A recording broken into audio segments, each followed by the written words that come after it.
Ma première vidéo de l'année, je voulais vraiment la commencer comme ça, avec un message que je trouve super, à la fois waouh, déculpabilisant, tranquillisant et à la fois hyper responsabilisant, ce qui n'est absolument pas du tout paradoxal, qui est tout à fait possible d'unifier. Et je voulais vraiment commencer avec ça parce que pour moi c'est super joyeux.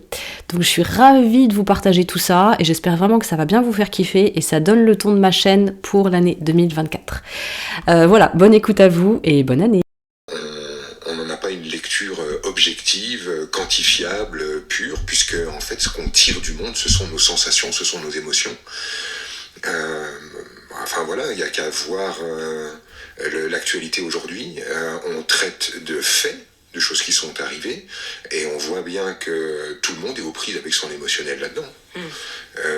En fait, le fait n'a aucune forme d'importance, c'est comment il est pris qui lui donne toute son épaisseur ou pas, à quel point ça va être dramatique ou pas, ça va devenir un enjeu de société ou pas, et ainsi de suite.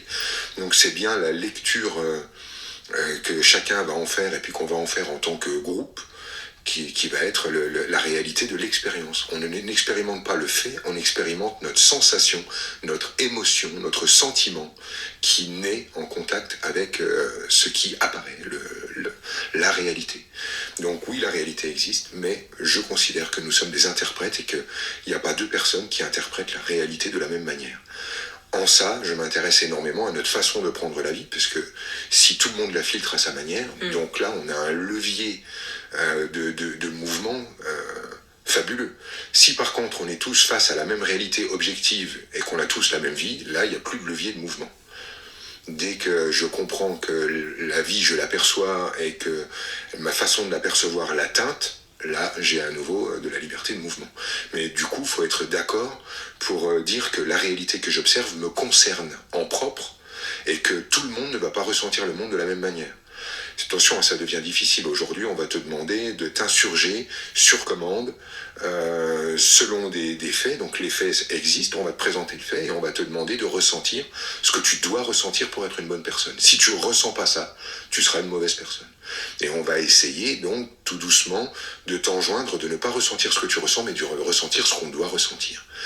On peut donner un exemple Voilà, alors, déjà, bonne année à tout le monde. Ce que je vous souhaite, c'est... Il y a deux mots qui me sont venus à l'esprit en me réveillant ce matin dans les vœux que j'avais envie d'envoyer à tous les gens que j'aime et puis à tous les gens que j'aime pas. Tout le monde. Bref, à tous mes congénères humains, c'est la réjouissance.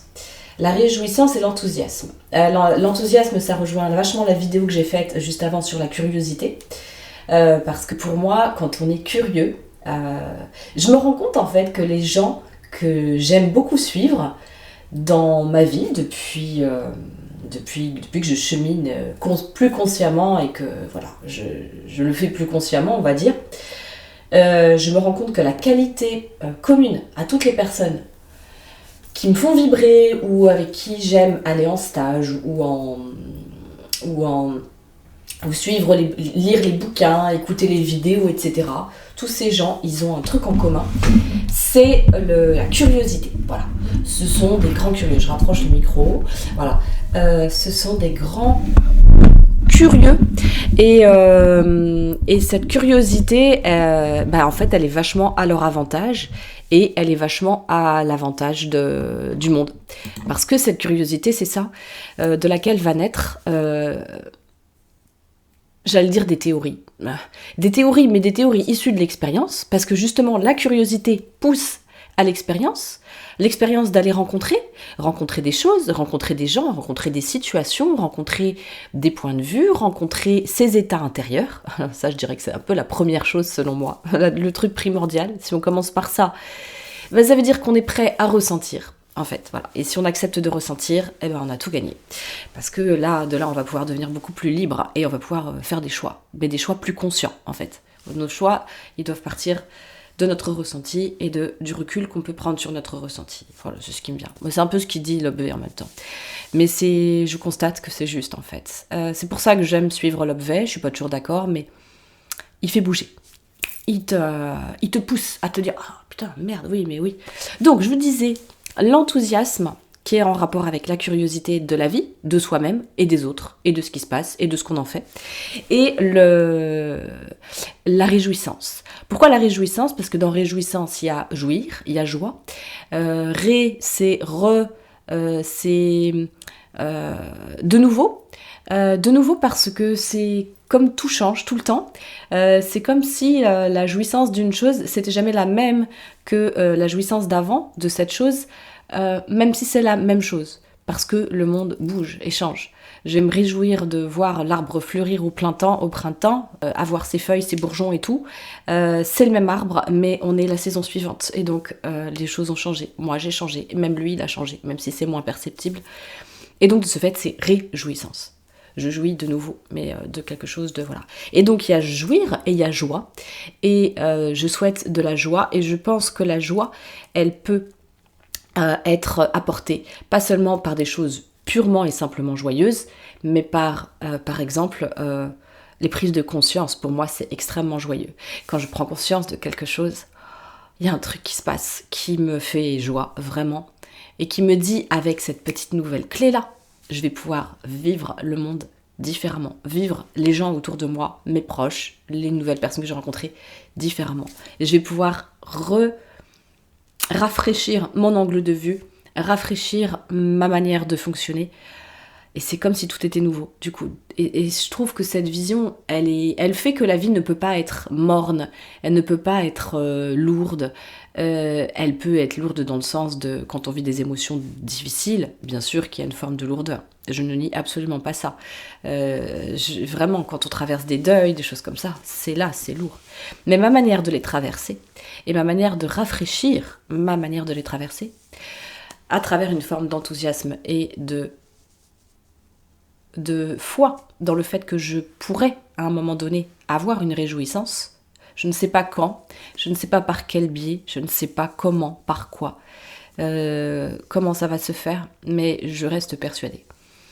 Ça rejoint le fait que quand je regarde en arrière ma vie, quels que soient les événements que je regarde, globalement, je ne vais pas faire la grande sage qui a tout réglé, loin de là, mais je fais en sorte d'être en paix avec mon passé de manière sincère, pas de manière à pouvoir le dire, non, de manière vraiment sincère, que je puisse le vivre en fait.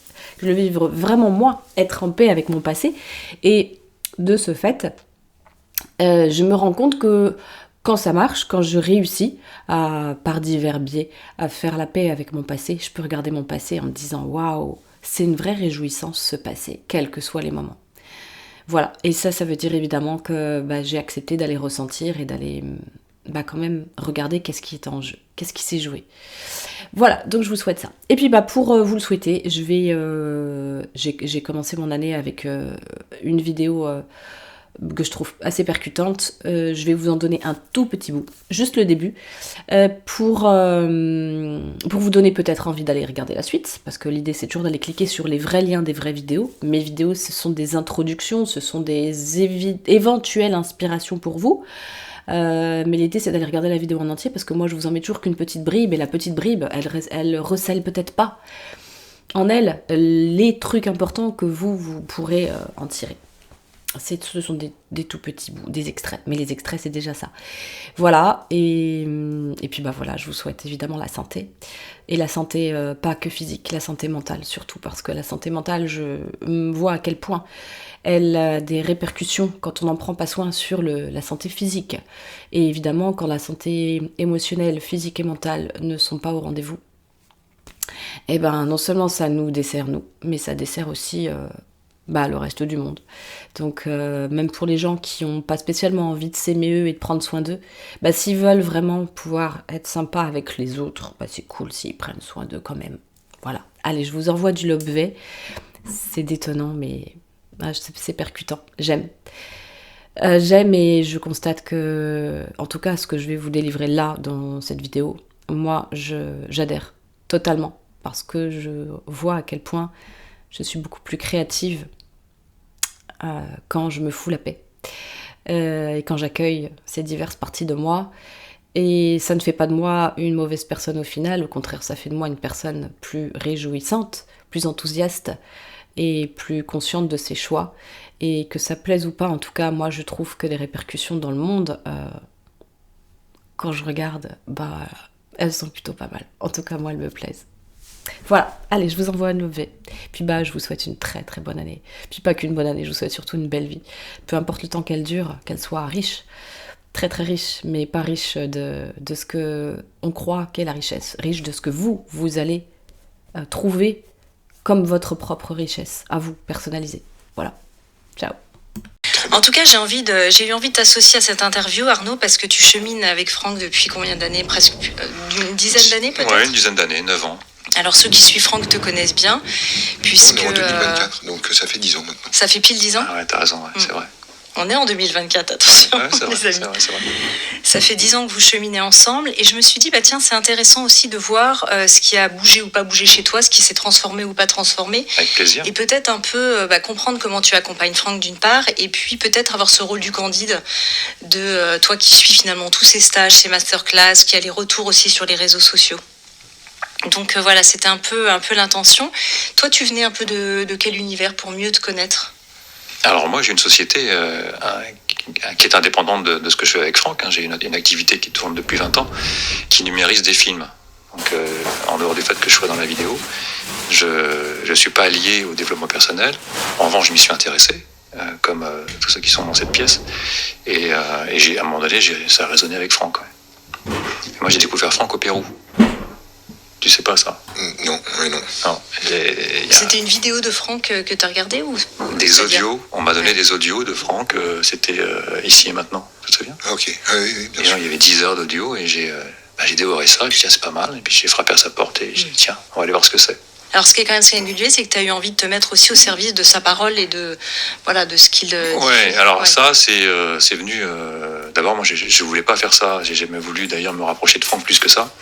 Je pourrais dire que je suis là contre ma volonté, au départ. C'est clair, au départ. D'ailleurs, c'est pour ça que ça a matché entre nous. Ouais. Parce que là, il y a une façon aussi, dans ce que j'entends, tu sais, Arnaud il ne suit pas mes stages. Je l'ai vu en stage il y a 10 ans. Il est revenu en stage, je crois, l'année dernière. Et je l'avais pas eu en stage entre les deux. Donc c'est pas un gars qui me suit partout, et c'est pas un gars qui s'est dit cool, il faut répandre la bonne parole du gourou. On est vraiment sur un truc au départ, ça part pas là-dessus. C'est marrant parce que... Il a assisté quand même à toutes tes conversations, tous les gens qui, quand tu prenais des questions, etc. en interview, tu as eu toutes les réponses. Tout ce que j'ai regardé. Non, mais il a des heures et des heures. Il a bouffé du lopé. Voilà, c'est ça. Je suis tout à fait d'accord. Je comprends qu'il ne soit pas forcément allé en immersion parce qu'il l'a été... Oui, moi je suis en immersion en permanence en fait. Oui. Avec Franck. C'est l'overdose en fait. Oui, c'est clair. Oui, c'est ça, c'est l'overdose. Non, mais c'est vrai, je le plains. Il écoute des trucs de moi que je sais pas où il trouve la patience d'aller réécouter, découper, ranger, rendre accessible avec autant de patience, quoi. Quelle patience. Alors justement, qu'est-ce qui t'interpelle chez Franck et qui te donne envie de rester comme ça 10 ans après? Moi, j'ai lu beaucoup de livres de psychologie, de psychiatrie, enfin en tout cas de psychiatrie appliquée, de cas cliniques. Je me suis formé aussi à des différentes techniques. Et finalement, toutes ces solutions qu'on nous apporte par les livres ou par les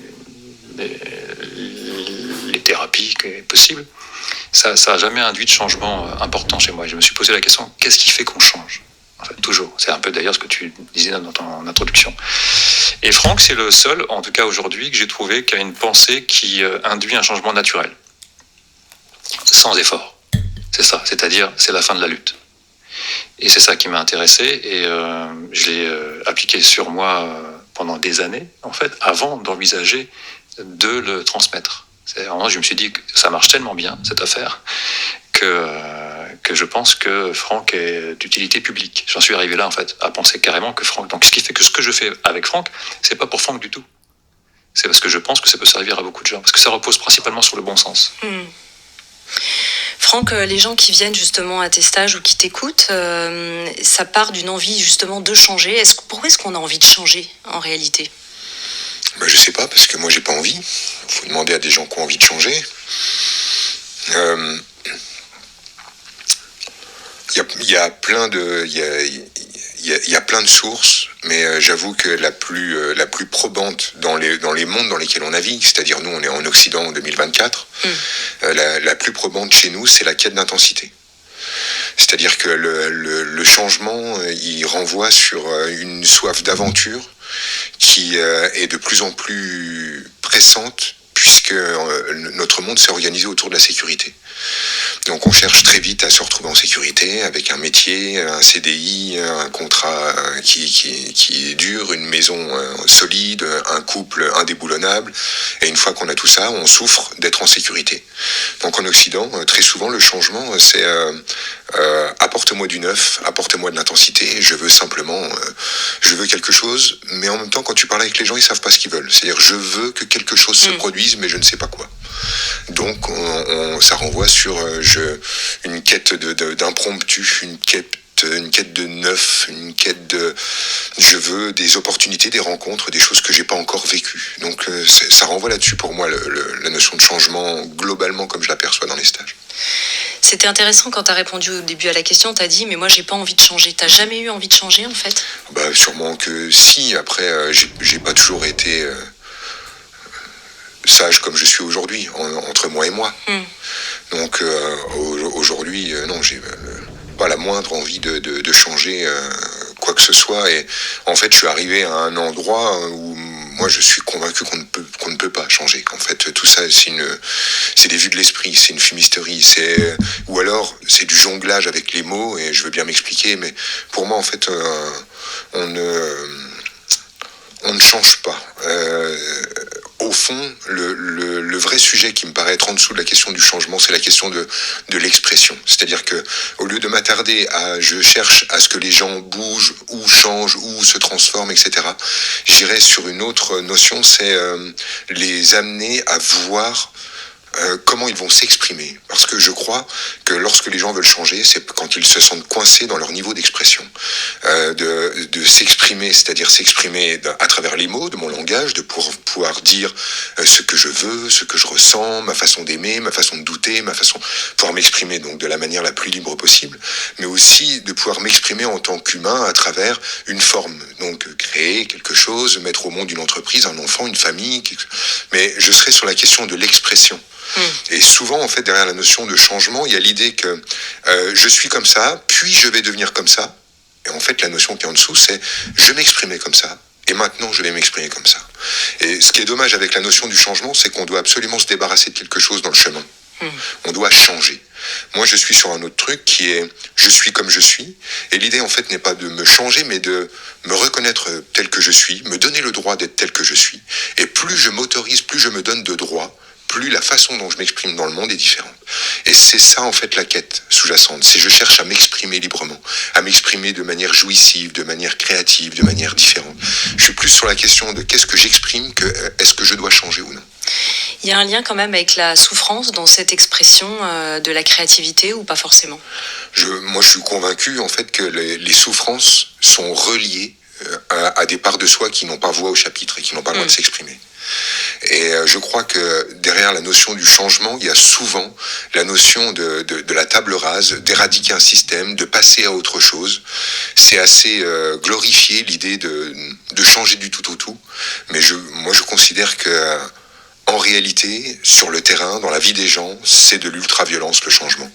Il s'agit d'une forme d'éradication de certaines versions de soi au profit de d'autres qui seraient plus acceptables ou jouissives ou machin. J'ai du mal avec cette notion de je dois me séparer d'un morceau de moi pour que... Non, je m'incarne, j'accepte ce que je suis, je reconnais pleinement ce que je suis, et plus je suis solide dans cette façon que j'ai de me respecter, de m'accepter, de me regarder dans mes différentes facettes, plus je suis solide là-dedans, plus je peux m'exprimer librement.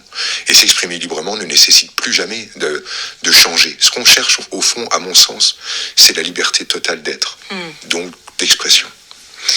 D'ailleurs, quand on t'entend, est-ce que, Arnaud, toi, tu as observé que dans d'autres cultures ou d'autres époques, il n'y a pas cette quête-là qui est peut-être particulière à notre époque et chez les Occidentaux, cette envie de changer, de bouger, de se transformer. Est-ce que si finalement on va dans d'autres peuplades ou si on se place à d'autres époques, il y avait déjà ça ? Est-ce que l'humain, en fait, a toujours eu envie de se transformer, d'être un peu ce qu'on appelait de manière caricaturale, je disais en introduction, que toi, tu aimes pas du tout, hein, cette fameuse meilleure version de nous-mêmes. Parce que moi, pour ce que j'ai pu observer, c'est que où on est en situation de survie, on ne l'est pas. Et donc, si on est en situation de survie, la question ne se pose pas, en fait, il faut survivre. C'est ce qui fait que durant les guerres, les névroses s'en vont. Et puis ensuite, elles reviennent quand la paix est arrivée. Donc, je pense que c'est une quête naturelle. C'est-à-dire qu'en fait, que Franck, là où Franck m'aide bien, moi, c'est qu'il accompagne un mouvement qui est naturel. Biologiquement, on évolue. On voit bien, à 40 ans, on ne pense pas comme à 50. J'en ai 56 et je pense pas comme à 50. Et c'est un peu la métaphore que Franck utilise quand il parle de l'arbre. Hein, l'arbre, au printemps, ne se félicite pas de ses bourgeons. Et ça, ils arrivent comme ça. Donc oui, c'est une quête, mais je pense que c'est une quête naturelle. C'est pas pensé, en fait. Ça se fait tout seul. Je sais pas si je réponds à ta question en disant ça, mais il y a beaucoup de pays où moi je connais un peu la Chine pour y avoir été. On en est à la survie. J'ai pu discuter avec le premier psychanalyste lacanien de Chine, et en fait, le problème des Chinois, selon lui, c'est qu'ils n'arrivent pas à critiquer leurs parents. Par exemple, ça commence là. C'est pouvoir parler, pouvoir s'exprimer. Ça, nous, on y arrive bien, nous. Moi, j'ai même en fait presque le truc, on n'arrive pas à ne pas critiquer nos parents, je crois, nous. C'est vrai. Sur un autre endroit. C'est vrai. Donc vraiment, je pense qu'on a tous les hommes et les femmes ont les mêmes besoins. Et après, ça va dépendre des cultures, de la situation de vie dans laquelle ils sont. Mais je pense que là où Franck nous apprend quelque chose d'important, m'apprend quelque chose d'important, c'est dans le fait de s'accepter tel que l'on est. Donc de plus lutter contre soi, c'est-à-dire se déculpabiliser de quoi que ce soit, dédramatiser. Et à partir de là, on peut commencer à faire ce pas de côté dont tu parlais dans ton intro. Alors justement, peut-être revenir, on en a parlé dans des émissions précédentes, puis tu en parles bien aussi dans ton livre, Ton autre vie, Franck, mais cette idée de filtre à réalité que finalement on voit toujours de notre propre lorgnette. On voit le monde de cette manière-là. Oui, moi je reste convaincu que en tant qu'individu d'une société, on a tendance à regarder le monde selon un certain prisme. On vient d'en parler autour de la question de la survie ou non, par exemple. Et puis, je pense qu'en tant qu'individu, de la même manière, on croit être en contact direct avec la réalité puisque nos sens nous le disent et qu'elle est tangible, elle est solide. Cela dit, je reste persuadé que nous sommes des interprètes de la réalité. Chacun lit et interprète la partition qui nous est proposée à sa manière, avec ses filtres, ses enregistrements, son émotionnel, ses traumas, ses croyances, ses envies, etc., etc. Et ça me paraît bien naturel aujourd'hui. Je pense qu'en 2024, on peut maintenant tranquillement accepter l'idée que nous soyons, des filtres et que nous interprétons le monde. On n'en a pas une lecture objective, quantifiable, pure, puisque en fait ce qu'on tire du monde, ce sont nos sensations, ce sont nos émotions. Il n'y a qu'à voir l'actualité aujourd'hui. On traite de faits, de choses qui sont arrivées, et on voit bien que tout le monde est aux prises avec son émotionnel là-dedans. En fait, le fait n'a aucune forme d'importance, c'est comment il est pris qui lui donne toute son épaisseur ou pas, à quel point ça va être dramatique ou pas, ça va devenir un enjeu de société ou pas, et ainsi de suite. Donc c'est bien la lecture que chacun va en faire, et puis qu'on va en faire en tant que groupe, qui va être la réalité de l'expérience. On n'expérimente pas le fait, on expérimente notre sensation, notre émotion, notre sentiment qui naît en contact avec ce qui apparaît, la réalité. Donc oui, la réalité existe, mais je considère que nous sommes des interprètes et qu'il n'y a pas deux personnes qui interprètent la réalité de la même manière. En ça, je m'intéresse énormément à notre façon de prendre la vie, parce que si tout le monde la filtre à sa manière, donc là, on a un levier de mouvement fabuleux. Si par contre, on est tous face à la même réalité objective et qu'on a tous la même vie, là, il n'y a plus de levier de mouvement. Dès que je comprends que la vie, je l'aperçois et que ma façon de l'apercevoir la teinte, là, j'ai à nouveau de la liberté de mouvement. Mais du coup, il faut être d'accord pour dire que la réalité que j'observe me concerne en propre et que tout le monde ne va pas ressentir le monde de la même manière. Attention, ça devient difficile. Aujourd'hui, on va te demander de t'insurger sur commande selon des faits. Donc les faits existent, on va te présenter le fait et on va te demander de ressentir ce que tu dois ressentir pour être une bonne personne. Si tu ressens pas ça, tu seras une mauvaise personne. Et on va essayer donc tout doucement de t'enjoindre de ne pas ressentir ce que tu ressens, mais de ressentir ce qu'on doit ressentir. On peut donner un exemple dans les milieux justement du développement personnel. Ah bah dis donc, avec tout le travail qu'il a fait, il devrait être super aligné et là, il n'a pas été sympa, par exemple. Oui, par exemple. Oui. Alors, par exemple, on pourrait parler de ça sans être obligé immédiatement de partir en Israël. Mais oui... En Israël ? Oui, parce que en ce moment, on parle de géopolitique, mais à chaque fois qu'on parle de géopolitique, on oublie l'émotionnel, tout simplement l'émotionnel. Mais j'ai pas parlé j'ai dit dans le développement personnel. Hein. Ouais, j'ai bien compris. Ah oui, d'accord, je t'avais entendu Israël. J'ai dit, ok, d'accord, allons-y, parlons de développement personnel si on veut, mais je parlais de la réalité de ce monde de manière générale, même en dehors du contexte des gens qui se posent la question de se développer eux-mêmes. Je parle vraiment de la perception du monde, est-ce que de tout ce qu'elle enclenche chez les uns, chez les autres. Donc je sais plus où on va avec ma phrase. Non, parce que l'idée d'être sur un exemple de ce que tu disais. Oui, c'est ça. Un exemple, c'est on oublie d'aller chercher le gamin au judo et du coup on est obligé d'appeler le prof de judo en catastrophe et c'est un parent d'élève sympa qui ramène le gamin. Là, ça va, l'aventure elle est simple, c'est un truc qui peut arriver. Ah zut, c'est toi qui devais aller le chercher, je pensais que c'était moi, le gamin est resté là-bas et c'est le papa de son copain qui nous le ramène à la maison. Voilà, on part sur un truc de base comme ça. Bon ça c'est un événement, c'est une réalité et selon en fait qui regarde l'événement, quels sont les bagages qu'il a, il va pas du tout vivre le même truc.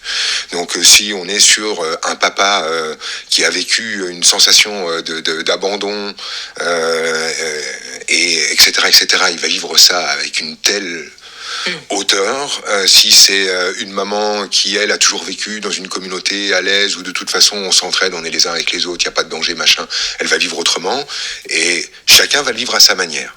Le problème, c'est que lorsqu'on va demander à l'autre de le vivre comme nous, on le vit, puisque selon nos critères, selon nos enregistrements, c'est extrêmement grave, donc il faut que ce soit grave pour tout le monde. C'est extrêmement triste, donc il faut que ce soit triste pour tout le monde. C'est dangereux, donc il faut que ce soit dangereux pour tout le monde, et ainsi de suite. Et quand on commence à demander au monde de ressentir sur mesure et sur commande, et de s'insurger sur mesure et sur commande, on est en train de lui demander de renoncer à sa plus grande liberté, qui est de ressentir le monde comme il l'entend. Et c'est là un point, à mon sens, hyper important, de garder la liberté que j'ai d'interpréter le monde comme je le souhaite, et pas comme le monde voudrait que je l'interprète. Donc ils servent à quoi finalement ces filtres à réalité ? Parce qu'on les a tous. Ils ne servent pas, et c'est pas quelque chose qui sert, c'est quelque chose qui est inhérent à la nature humaine. Nous sommes des filtres de naissance, c'est pas tous les humains sont objectifs et en contact avec la réalité et on leur pose des filtres. Non, c'est de naissance. Tu es une façon même d'interpréter le vivant. De toute ton expérience sur la planète, tu ne pourras pas, malgré tout ton travail et ton intelligence, comprendre l'entièreté de ce monde. De tous les enjeux, de tous les points de vue qui se chevauchent, de tout ce qu'il y a à connaître, de tout ce qu'il y a à savoir. Le monde est immense et tu vas en faire un morceau d'expérience en une vie. Ça va ?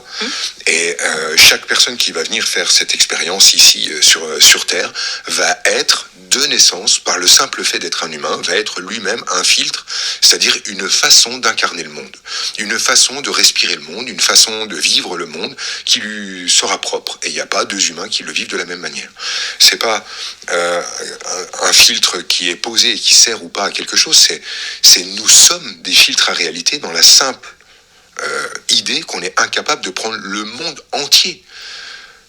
On ne peut pas tout capturer du monde, on ne peut pas tout savoir, tout sentir du monde, donc on va en vivre qu'un morceau.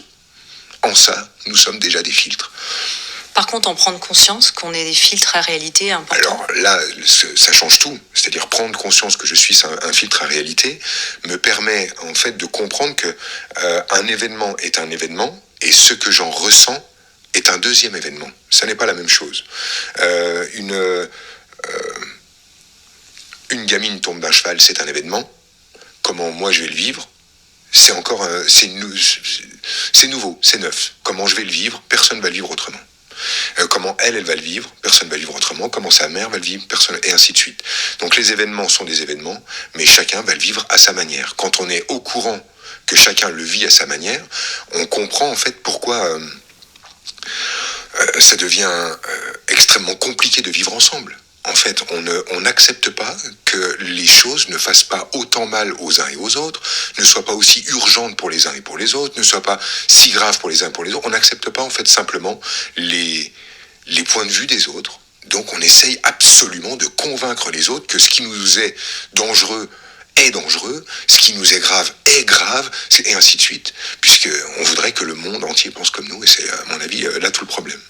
L'intérêt de savoir que la réalité c'est la mienne, c'est que d'un seul coup j'ai pas besoin que le monde entier pense comme moi pour vivre ma vie.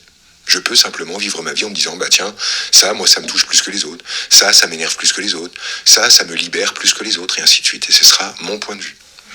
Arnaud, là-dessus, comment tu as le sentiment d'avoir expérimenté ça peut-être ces dernières années dans ton quotidien? Moi, c'est ce que ça m'a aidé à prendre de la distance, parce que c'est de la distanciation en réalité. C'est-à-dire que c'est là que j'ai pu cesser des comportements automatiques. C'est vraiment l'apport de Franck pour moi à ce niveau-là, il a été essentiel parce que ça a changé toutes mes relations. D'ailleurs, je pourrais presque dire que Franck, c'est le spécialiste des relations. Parce que là, le premier impact que peut avoir Franck autour de nous, c'est dans nos relations, hein, parents, enfants, travail, tout ça. Donc, au bout d'un moment, à force de s'observer, parce que la clé, c'est de s'observer, et c'est pas nouveau, hein, c'est s'observer sans se juger. C'est-à-dire, ok, là, jusqu'à présent, je réagis comme ça. Et au bout d'un moment, on a un peu plus de temps pour pouvoir décider de se comporter différemment, de réagir différemment. C'est ça que Franck m'a apporté. D'ailleurs, je me demandais au quotidien aussi, Franck, quand on n'est pas dans un stage ou dans un cadre où on te suit, quand tu es dans ton quotidien, que tu rencontres quelqu'un en face de toi qui réagit avec son filtre à réalité, comment tu te comportes, toi ? Est-ce que tu essayes de le mettre en conscience de son filtre à réalité, ou tu te dis simplement, ben voilà, il est dans son filtre à réalité, l'exemple du judo par exemple, il se fait son film et puis c'est ok comme ça. Voilà, comment moi, tu je le laisse. Enfin, après, c'est assez récent, hein, ça fait quelques années que je fous une paix royale aux gens. Je laisse les gens regarder le monde à travers leurs filtres. Si ça m'intéresse, je regarde comment ils ont construit ces filtres.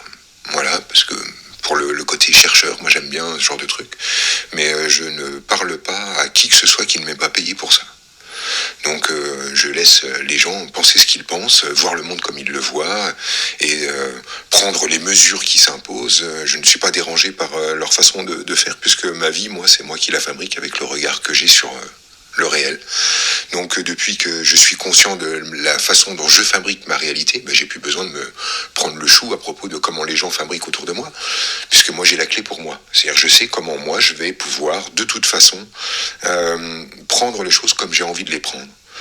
Et ça me donne une liberté de ton, d'action, de vie. Ça me donne une grande liberté d'être. Et du coup, je n'ai plus besoin d'aller voir les gens et de leur dire, oui, mais tu sais, tu pourrais voir ça autrement. Et puis là, tu parles de ça, mais ça renvoie là-dessus. Oui, mais attention, parce que quand tu regardes le truc, tu sais que ton regard est dévoyé par ce que tu as vécu à tel moment. Paye-moi, oui, alors, pas de problème, je te le fais si tu me poses la question. Mais je laisse les gens... Je suis sur un truc de laisser vivre et laisser mourir, moi. Quand tu vois à ce niveau-là? En fait, c'est assez simple. Moi, mon filtre principal, il était construit sur un personnage qui est l'enfant fautif. C'est-à-dire que moi, j'ai toujours regardé les choses comme un enfant fautif. C'est peut-être d'ailleurs ce qui m'a permis d'avoir une longueur d'avance parfois sur certaines façons de penser des uns et des autres, puisque je cherchais toujours à savoir comment j'allais merder ou ce qu'on allait penser de moi. Mais du coup, quand mon filtre principal se remet en route, c'est toujours le même truc. Je suis un enfant fautif qu'on va encore punir injustement. C'est ça mon business. Et il continue à se remettre en route ? Bien sûr. Ouais, en fait, je ne change pas et je ne veux pas changer. Je veux justement connaître parfaitement les coins et les recoins de ma façon de prendre les choses. Parce que justement, je veux les voir arriver. Du coup, si par exemple ma femme, elle dit « Tiens, il pleut aujourd'hui », moi je vais le prendre comme une agression, parce que c'est de ma faute s'il pleut. Je sais pas si t'es au courant, mais quand il pleut, c'est de ma faute.